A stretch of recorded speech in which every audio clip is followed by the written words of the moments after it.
Today on CTV News at 5, speed camera controversy. Waterloo Region's reaction to the Premier's promise to axe them. Plus, Suicide Prevention Month. The mission, message of hope, and importance in starting the conversation. And a new partnership aimed at enhancing the development and growth of young hockey players. How the circuit will work. CTV News at 5 starts right now.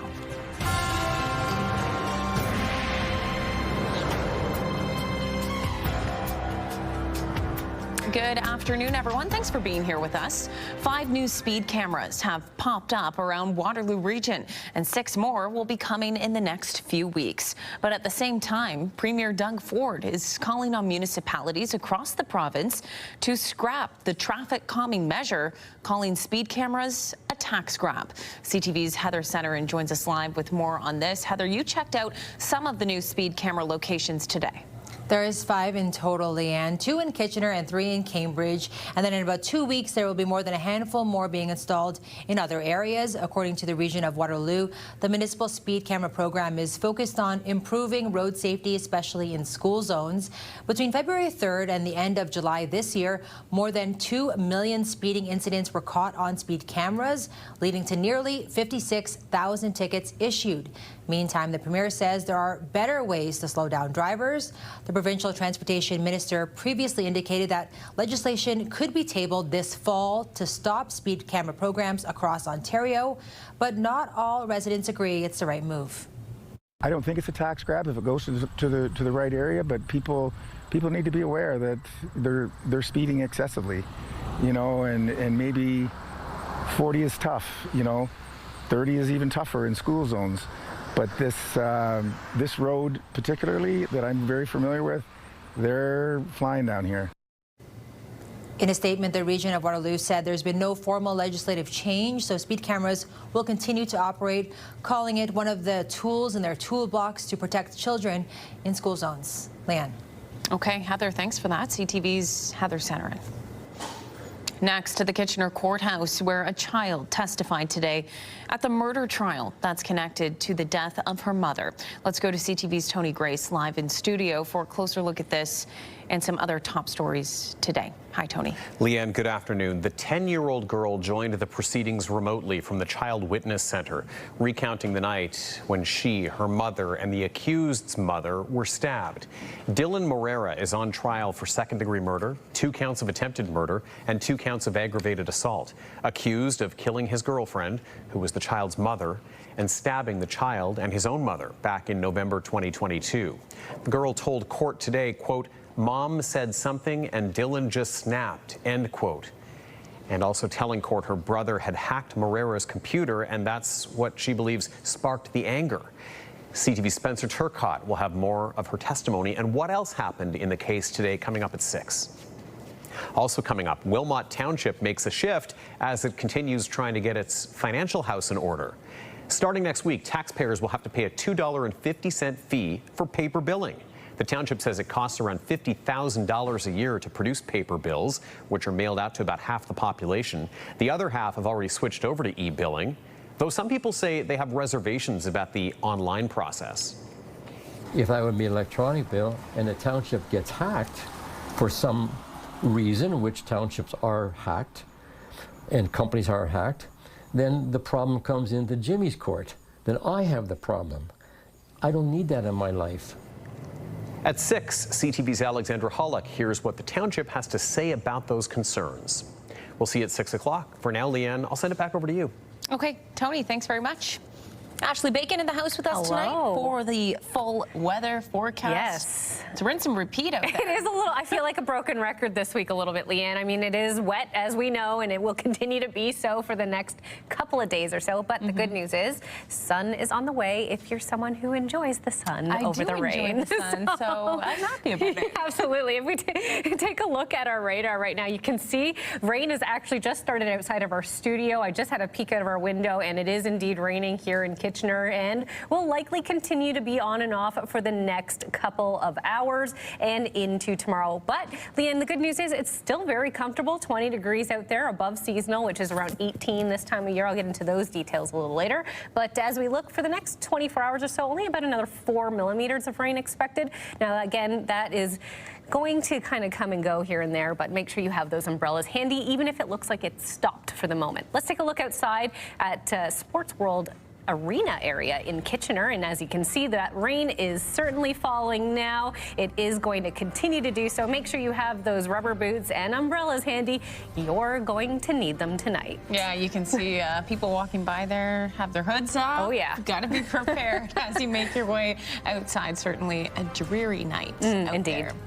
We'll take a quick break, tell you what you need to know. Looking for something fun to learn tonight? Why not try euchre at TWB Cooperative Brewing? The fun kicks off at 7, but if you need a few beginner tips, be there by 6:45. Tickets are just $12. Stay with us. A new poll suggests there isn't widespread support in this province for getting rid of school board trustees. 33% of those surveyed by Abacus Data on behalf of CUPE Ontario say they support eliminating the role of elected trustees. 36% oppose the measure and 25% are unsure. Education Minister Paul Calandra is in the midst of reviewing school board governance and is looking at doing away with the position of trustee. The survey also found 57% of respondents agreed the main problem facing Ontario schools was a lack of funding and that trustees provide accountability. The Minister of Education's office released a statement to CTV News that reads, quote, Minister Calandra has been clear. The current school board governance structure is based on an outdated system that needs to be modernized. Our focus is to provide students with better outcomes and teachers and educators with the tools they need to help students succeed. Health Canada is joining the list of agencies that are pushing back against Trump administration claims that link Tylenol to autism. Health Canada says there's no conclusive evidence that using acetaminophen during pregnancy causes autism.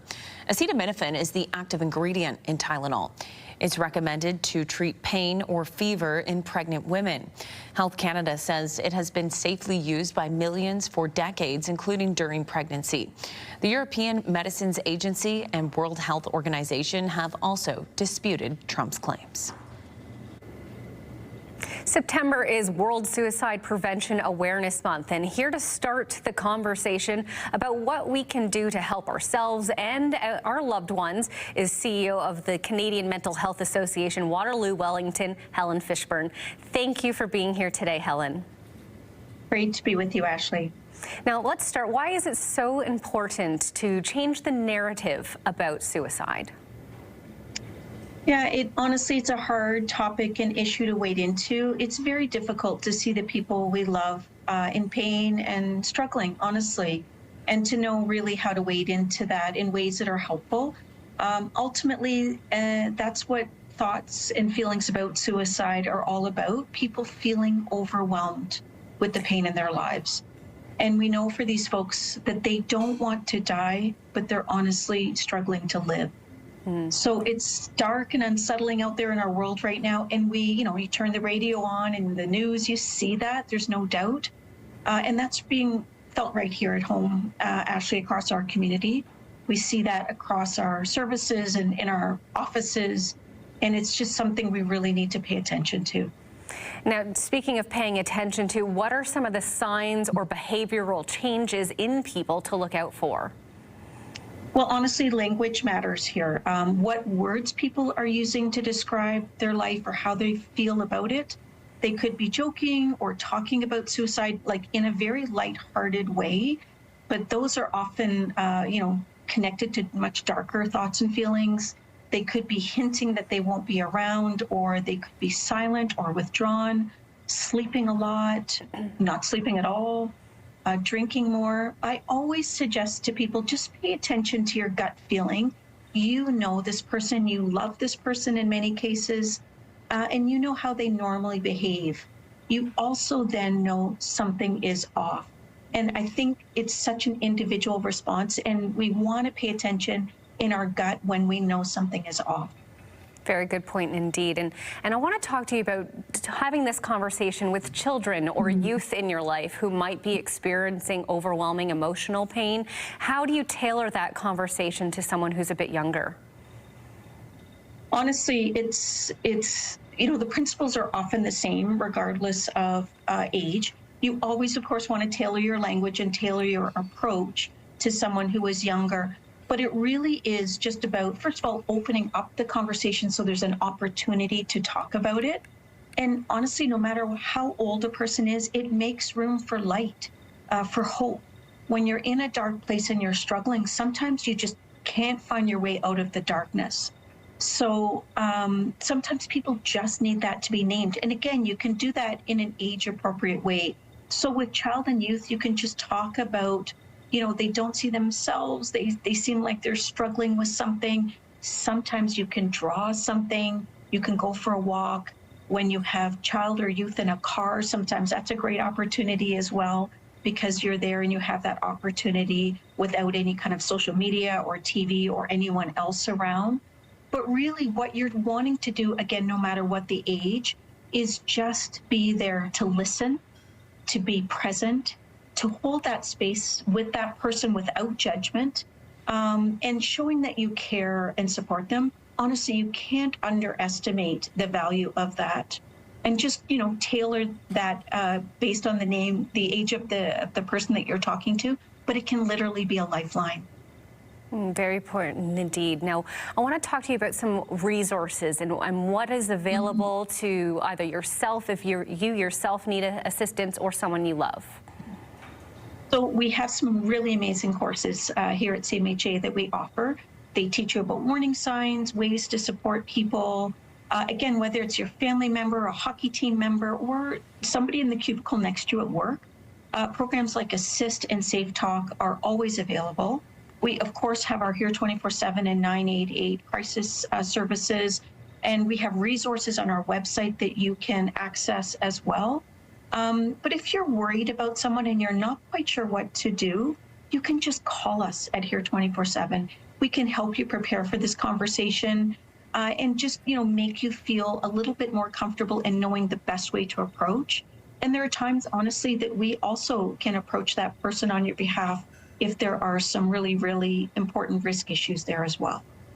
Such an important topic, and thank you for starting the conversation with us today, Helen. No problem. I think no matter what, Ashley, we want to remind people not to sit in the silence alone. Just speaking up and reaching out, it can literally save a life. And thanks so much for the discussion today. Thank you. For anyone who has questions or needs help, you can call or text 988 anytime for free, and it's confidential.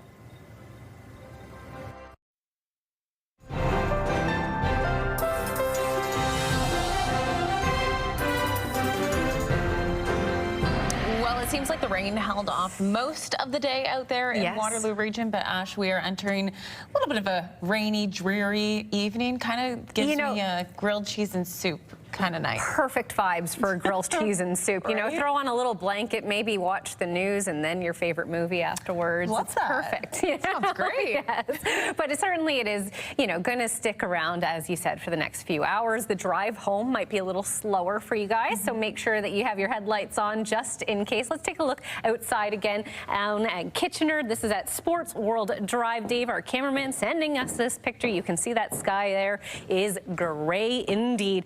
And will continue to be so. But, we've had a lot of dry spells over the last 6 weeks or so, and certainly some areas experiencing drought through that time. So I'm sure those folks who have been waiting and praying for rain are very grateful for all the wet stuff we've seen over the last few days, and certainly going to continue to see some for the next 48 hours or so. Let's start with our temperatures in northern Ontario. You're looking at 25 in Pickle Lake. As someone who's lived up there, that's warm. It's a very warm fall day indeed. Timmins and Sudbury sitting at 20.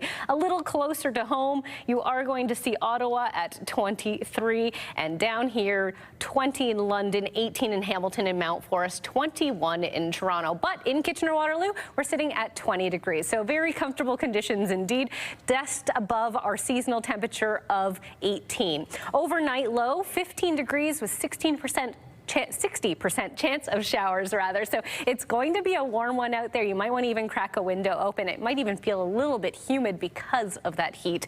Looking at 21 degrees with a 40% chance for showers tomorrow. Similar conditions that we saw today. It is going to be on and off wet stuff, so you might want to have your umbrella with you. Even if it doesn't look like it's raining at that moment, it doesn't mean that you're out of the woods just yet. This is what I'm talking about. Starting tonight, this is where we're at right now and will continue to be so. So there are not any sort of rain or thunderstorm warnings in the present, but we are looking at just getting some wet stuff over the next few hours. As of Friday afternoon, though, that's when the sun is set to return. Let's take a look at those rain amounts. Around 4 millimeters is expected, so not very much rain, just persistent showers. Looking at our records back in 2017, 32.5 degrees was the high, much warmer than that 20 we're seeing today, but still well above our 18 with the normal, as I mentioned. Overnight lows normal is 7 right now, so to hit 15 tonight is going to be much warmer than we would normally see for this time of year. Let's look at our 5-day forecast. Starting for Friday, we're looking at 23 and sunny, 24 and 25 for Saturday and Sunday, and on Monday, 21. So overall, Leanne, that first weekend of fall is perfect.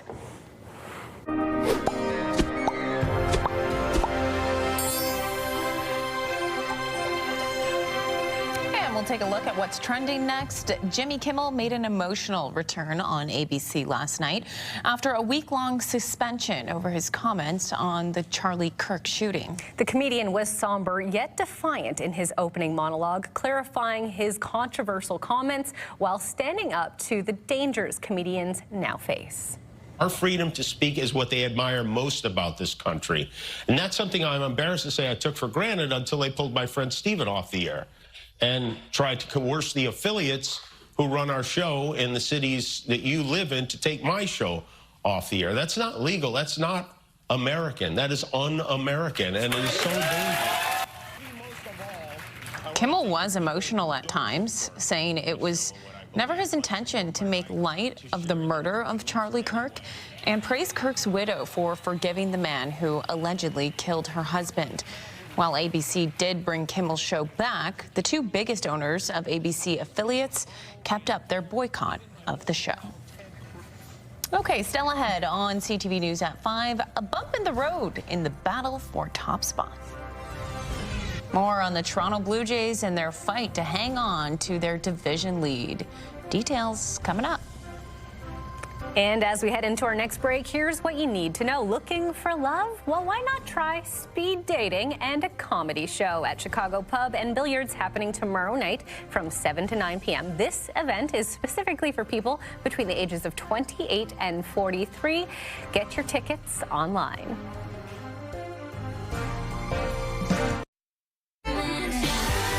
A Day is back on 105.3 Virgin Radio. Listen to Jeff KP and Backstage Ben for your chance to win $5,000 Every weekday. 5K a day.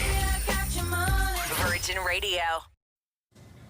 The death of a Cambridge woman whose body was found in North Dumfries earlier this month is now Waterloo Region's second homicide investigation of the year. Elizabeth Spurgeon was found dead on September 12th in the West River Road and Brant Waterloo Road area of North Dumfries. You can find out the latest on the investigation on our website. That's ctvnewskitchener.ca.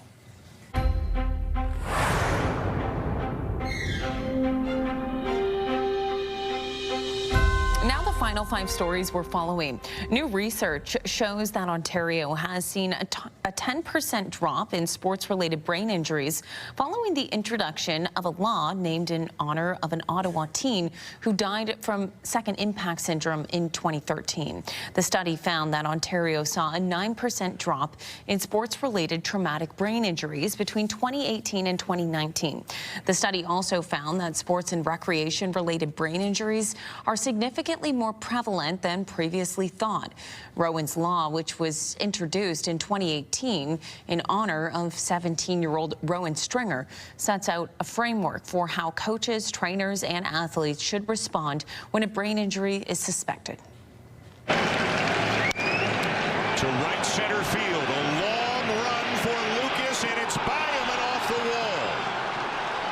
Lowe will score a brain is in as well, and it is 4-1 Red Sox. The Toronto Blue Jays' lead in the American League East is down to only one game over the New York Yankees. Boston grabbed a 4-1 lead over the Jays in the 6th inning last night. That would end up being the final score. Toronto's magic number to clinch the East is 4.